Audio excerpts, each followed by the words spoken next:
Party people, happy Mental Tough Takeover Tuesday. This is your daily motivational morning message. I hope you're off to a great start. If you're not, I'm going to give you a little boost. Motivation is like what? Brushing your teeth, personal hygiene, taking a bath, taking a shower, doing your feet. Some of y'all need a pedicure like real bad. I'm just saying. The daily upkeep of the exterior is important because people will make a snap judgment based on what they initially see in the physicality of how you show up. What is more important is how you show up with your energy, your mentality, your language, your communication, your physiology, and that's from the internal. So, what are you putting up here on a daily basis that will allow what's coming out to have a nice shine, a nice glow, a great feel good, positive energy to it? And having alignment in those things will make all the difference in the world in terms of how you show up every day, how you feel each day. Now, I want to talk to you about your standards versus your heart. And I'm going to share some of the challenges that I have been struggling with for most of my adult life because my heart goes first and my standards sometimes come second. Example, one of the first things that I was really passionate about was mentoring.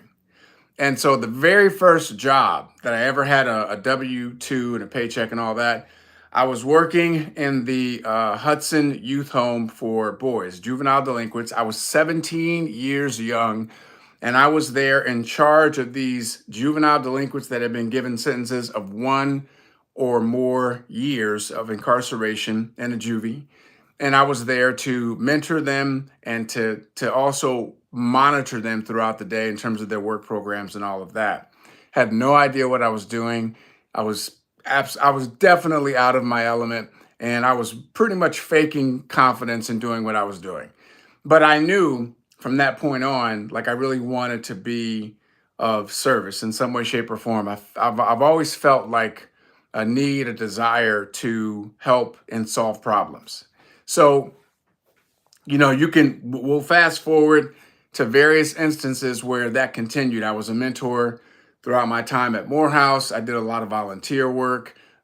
We worked in the Atlanta Techwood Homes, which was the oldest housing projects at the time.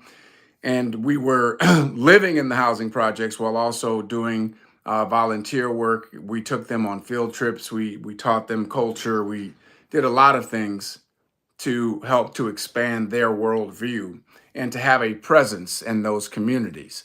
So that's always been a theme. It's been the undercurrent of everything that I do for my entire adult life. Now, because I often would put my heart first and my standards second, I ended up attempting to help people who didn't want to be helped. So I know some of y'all can relate to this.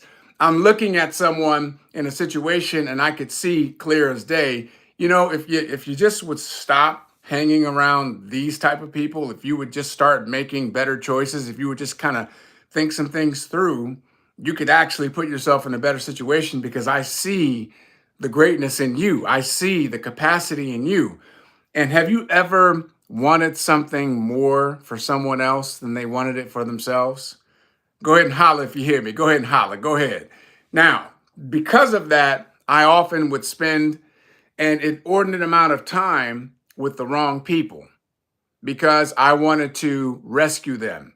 We call it, my mama will call it, you have a Captain Save a Hoe complex. You got a Captain Save a Hoe complex. And you got to get that in check, son. You got to work on that because you're wasting time and you're expending energy with people that don't deserve it. And it just I couldn't I just wanted I wanted what I wanted. Okay? I wanted what I wanted. And so when you don't put your standards first and your heart can support that, and you lead with your heart, you end up getting your heart broken thousands of times. So along the way, I figured out this is just a part of my wiring that I like. Okay. So there are parts of your wiring that you need to work on. There are other parts of your wiring that you have to acknowledge and decide, okay, I'm going to just accept this and move accordingly. And I remember I heard someone say, I've had my heart broken 1,000 times.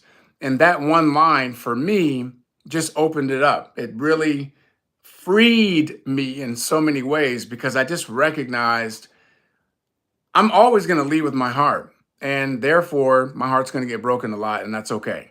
Because if I could identify one person out of 100 and actually that wants the help, that wants to level up, that's willing to, we'll get in the trenches together and do the work together, um, then I'm willing to go through 99 to get to the one. I'm willing to be lied to. I'm willing to have my heart broken. I'm willing because at the end of the day, my mission has never changed. Never. Like I simply want to leave people better than how I found them. So that's one aspect of it. The other part of it is I have a responsibility and a duty and an obligation to raise my standards. And I have to be willing to step out of my comfort zone and allow my standard to determine what the heart is going to support. My standard will determine what the heart is going to support. So now I'm much more attuned.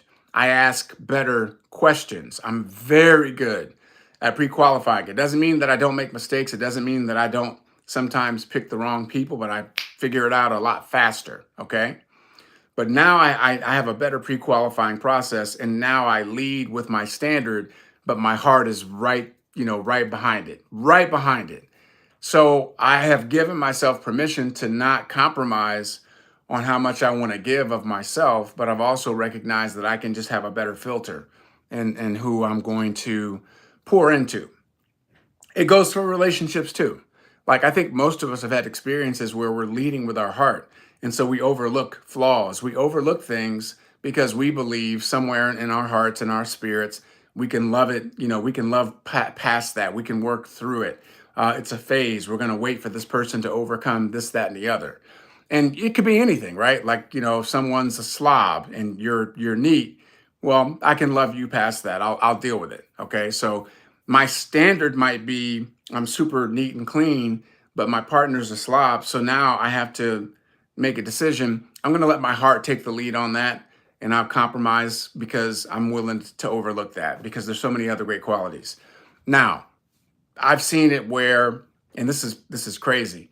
It's a powerful story. One of my friends was addicted to crack cocaine, so he was very successful in real estate. He was making a lot of money, started doing crack cocaine, and then he was gone. He literally was living in the basement of crack houses. He lost everything. His wife, he was married. His wife um, made a decision that she was going to love him through his addiction. So she would have been well within her right to get a divorce, to give up on him and their relationship because he was gone for 4 years. I'm going to say that again in case y'all missed it. He was gone for 4 years. He would sporadically pop up here and there. His kids didn't see him. His wife, like he was literally off in the land of addiction. He had forsaken his vows. He had forsaken his duties as a man, as a provider, as a husband. Okay.